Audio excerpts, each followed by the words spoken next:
Hi friends, welcome to Here to Search. நீ நம்ம என்ன பார்க்க போறோம்னு கேட்டிங்கன்னா 5G வந்து லான்ச் பண்ண போறோம் அப்படின்னு சொல்லியிருக்காங்க. 2021ல வந்து ரிலையன்ஸ் ஜியோல வந்து முகேஷ் அம்பானி வந்து 5G வந்து லான்ச் பண்ண போறேன் அப்படின்னு சொல்லியிருக்காங்க.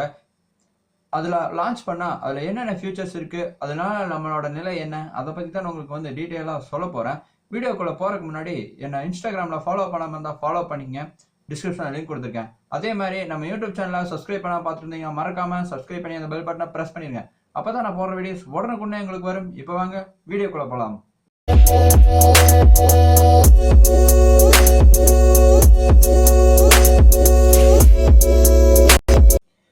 வீடியோக்குள்ள போறதுக்கு முன்னாடி ஒரு சின்ன ஷவுட் அவுட். iPhone 8 Plus வந்து சேல் பண்ண போறேன். என்கிட்ட வந்து இருக்கு. அதோட பிரைஸ் வந்து 30,000க்கு வந்து வச்சிருக்கேன். உங்களுக்கு யாராச்சும் iPhone 8 Plus வேணும்னா மறக்காம என்னோட இன்ஸ்டாகிராம் ஐடிக்கு மெசேஜ் பண்ணுங்க. அதுல வந்து உங்க ஃபுல் டீடைல்ஸ் வந்து நான் ஷேர் பண்றேன். டிஸ்கிரிப்ஷன்ல வந்து இன்ஸ்டாகிராம் ஐடியோட லிங்க் இருக்கு. அதே மாதிரி டிஸ்கிரிப்ஷன்லயுமே அதோட ஸ்பெக்ஸ் எல்லாம் கொடுக்குறேன், செக் பண்ணி பாருங்க. யாராச்சும் iPhone 8 Plus வேணும்னா மறக்காம எனக்கு வந்து DM பண்ணுங்க இன்ஸ்டாகிராம் ஐடிக்கு. இப்போ பார்த்தீங்கன்னா ரிலையன்ஸ் கம்பெனி வந்து 5G வந்து லான்ச் பண்ண போகிறோம் அப்படின்னு சொல்லியிருக்காங்க. ஜியோவில் தான் ஃபஸ்ட்டு 5G வரப்போகுது அப்படின்னு நினைக்கிறேன். எப்போன்னு பார்த்தீங்கன்னா 2021ல் செகண்ட் ஹாஃப்லேருந்து வரப்போகுது, ஜூன்லேருந்து வரப்போகுது அப்படின்னு சொல்லியிருக்காங்க. அது வந்தால் நம்மளுக்கு என்னென்ன அஃபெக்ட்ஸ் எல்லாம் இருக்கும், நம்மளோட நிலை என்ன, அதை பற்றி நான் உங்களுக்கு வந்து டீட்டெயிலாக ஒரு ஸ்டெப் பை ஸ்டெப்பாக நான் சொல்கிறேன். 2020ல் பார்த்துட்டிங்கன்னா மொபைலோட உற்பத்தி வந்து அதிகமாயிடுச்சுன்னு தான் சொல்கிறாங்க. அது நரேந்திர மோடி கூட முகேஷ் அம்பானி வந்து ஒரு இதில் வந்து பார்த்துருக்காங்க. அங்கே வந்து நரேந்திர மோடி முன்னாடி முகேஷ் அம்பானி வந்து சொல்லியிருக்காரு. என்னென்னு பார்த்தீங்கன்னா 2021ல் செகண்ட் ஹாஃப் ஜூன்லேருந்து 5G வந்து லான்ச் பண்ண போகிறா அப்படின்னு சொல்லியிருக்காங்க. இப்போ இந்தியாவில் பார்த்தீங்கன்னா 2026ஆம் ஆண்டில் வந்து 5G இணைய சேவை வந்து 35 கோடியாக வந்து இருந்ததுன்னா அதோட மொபைல்ஸ் கம்பெனிஸோட வருவாய்களெல்லாம் வந்து 1700 கோடியா டாலரா வந்து அதிகரிக்கும் அப்படின்னு சொல்லியிருக்காங்க. எதனாலன்னு பார்த்தீங்கன்னா உங்களுக்கு 5G சேவை வந்து வரும்போது உங்களுக்கு அதோட யூசேஜ் வந்து அதிகமாகும். யூசேஜ் வந்து அதிகமாகும் போது அவங்களுக்கு வந்து வருவாய் வந்து இன்க்ரீஸ் ஆகும். இன்க்ரீஸ் ஆனால் அவங்களுக்கு வந்து கிட்டத்தட்ட 2026ஆம் ஆண்டில் வந்து 1700 டாலரை வந்து அவங்களுக்கு வந்து வருவாய் வந்து அதிகமாகும் அப்படின்னு சொல்லியிருக்காங்க. அடுத்த தலைமுறைக்கு பார்த்தீங்கன்னா 5G தான் முன்னுதாரணமாக இருக்கும் அப்படின்னு கூட சொல்லலாம். 2Gயில் பார்த்தீங்கன்னா நம்ம என்ன பண்ணிட்டு இருந்தோம், சாதாரணமாக MMS SMS இந்த மாதிரி அனுப்பிச்சிட்டு இருந்தோம். 3Gயில் பார்த்தீங்கன்னா நார்மலாக ப்ரௌஸ் பண்ணுறது, வீடியோஸ் இந்த மாதிரி நிறையா பண்ணிட்டு இருந்தோம். 4Gயில் பார்த்தீங்கன்னா டவுன்லோட்லேருந்து எல்லாமே எக்கச்சக்கம் வந்துச்சு. அமேசான் பிரைம், நெட்ஃப்ளிக்ஸ் இந்த மாதிரி எல்லாமே ஆன்லைன்லேயே தான் பார்க்க ஆரம்பிச்சிட்டோம். எதுவுமே டவுன்லோட் பண்ணுறதே கிடையாது, எல்லாமே ஆன்லைன் இந்த மாதிரியே தான் பார்த்துட்டு இருக்கோம். டேட்டா மட்டும் கிட்டத்தட்ட எக்கச்சக்கமாக போயிட்டு இருக்கு அப்படின்னு கூட சொல்லலாம். இதே மாதிரி அடுத்த தலைமுறைக்கு 5G தான் முன்னுதாரணமாக இருக்கும் அப்படின்னு கூட சொல்லியிருக்காங்க.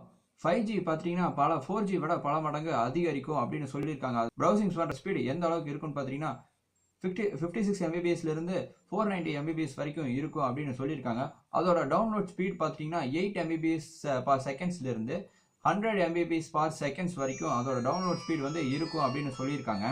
சாதாரணமாக பார்த்துட்டிங்கன்னா 4Gலேயே வந்து நம்ம டியூப் லைட் கண்ட்ரோல் பண்ணிட்டு இருந்தோம், ஃபேனு இந்த மாதிரி ஏசி இந்த மாதிரி எல்லாம் நம்ம ஆஃப் பண்ணிக்கலாம் அப்படின்னு வந்து சொல்லிட்டு இருந்தாங்க. நம்ம அது யூஸ் பண்ணிட்டு தான் இருக்கோம், நிறைய பேர் யூஸ் பண்ணிட்டு தான் இருக்காங்க. ஆட்டோமேட்டிக்காக எல்லாம் ஆப் இன்ஸ்டால் பண்ணி அதுக்குள்ளான ஆப் இருக்குது, அந்த ஆப் இன்ஸ்டால் பண்ணி நம்ம அதெல்லாம் கண்ட்ரோல் பண்ணிட்டு இருந்தோம். நம்ம எங்கேயாச்சும் வெளியே போயிட்டோம்னா அந்த இதையெல்லாம் ஆஃப் பண்ணிடலாம், அப்படி அந்த மாதிரி செட் பண்ணிட்டு இருந்தோம், ஆப் யூஸ் பண்ணி செட் பண்ணிட்டு இருந்தோம் 4G யூஸ் பண்ணி.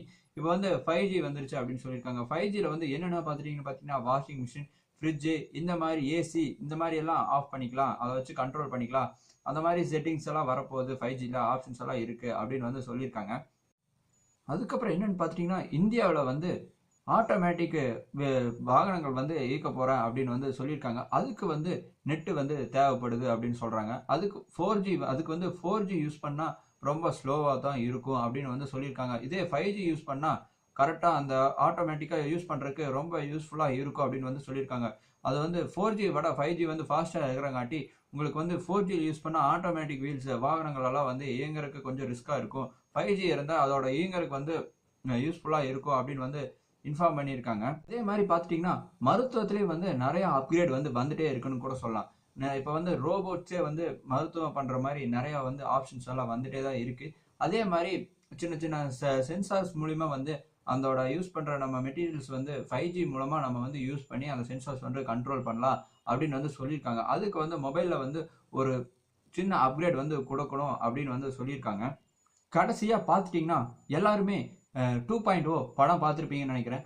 அந்த படத்தில் வந்து டவர் யூஸ் பண்ணால் அந்த பறவைகள்லாம் அழிஞ்சிரும்னு சொல்கிறாங்களா, அது உண்மையா அப்படின்னு கேட்டிங்கன்னா முழுக்க முழுக்க உண்மைதான் அப்படின்னு சொல்கிறாங்க.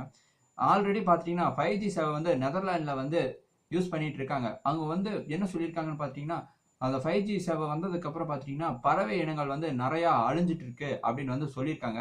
அதுக்கப்புறம் 5G நிறுவனம் வந்து பின்னாடி கடைசியில் என்ன சொல்லியிருக்காங்கன்னு பார்த்தீங்கன்னா, 4G விட 5G சேவை வந்து இந்தியாவில் வந்து கம்மியாக தான் இருக்கும் அப்படின்னு வந்து சொல்லியிருக்காங்க. ஆல்ரெடி 4Gயோட ஸ்பீடே ரொம்ப ஸ்லோவாக தான் இருக்குது. இதில் 5G வந்தால் அதோட 4G விட கம்மியாக தான் இருக்கணும். அப்போ 3Gக்கு தானே கிடைக்கும். அப்போ அந்த 3Gலேயே அதில் கொஞ்சம் அப்கிரேட் பண்ணிட்டு போயிடலாமல, அப்புறம் எதுக்கு 5G அப்படின்னு தான் நான் கேட்பேன். எல்லாமே ஃபாஸ்ட்டாக வந்திருக்குன்னு கேட்டிங்கன்னா 4Gயே கரெக்டான இது அப்படின்னு தான் சொல்ல முடியும். ஏன்னு பார்த்தீங்கன்னா உங்களுக்கு 5G வந்துட்டா ஃபாஸ்ட்டாக தான் இருக்கணும். 4G விட ஸ்லோவாக தான் இருந்தால் எப்படி யூஸ் பண்ணுறது? எல்லாத்துக்கும் இந்த ஒரு கொஸ்டின் மார்க் இருக்கும். இந்த கொஸ்டின் மார்க் இருந்துகிட்டே இருக்கட்டும். 5G வந்ததுக்கப்புறம் அந்த கொஸ்டின் மார்க்கு ஆன்சர் என்னன்னு பின்னாடி பார்க்கலாம். இப்போ இந்த வீடியோ அவ்வளோதான் ஃப்ரெண்ட்ஸ். இந்த வீடியோ எல்லாத்துக்கும் பிடிச்சிருந்தா மறக்காம லைக் பண்ணி, ஷேர் பண்ணி, சப்ஸ்கிரைப் பண்ணிடுங்க. Thank you, bye bye, see you.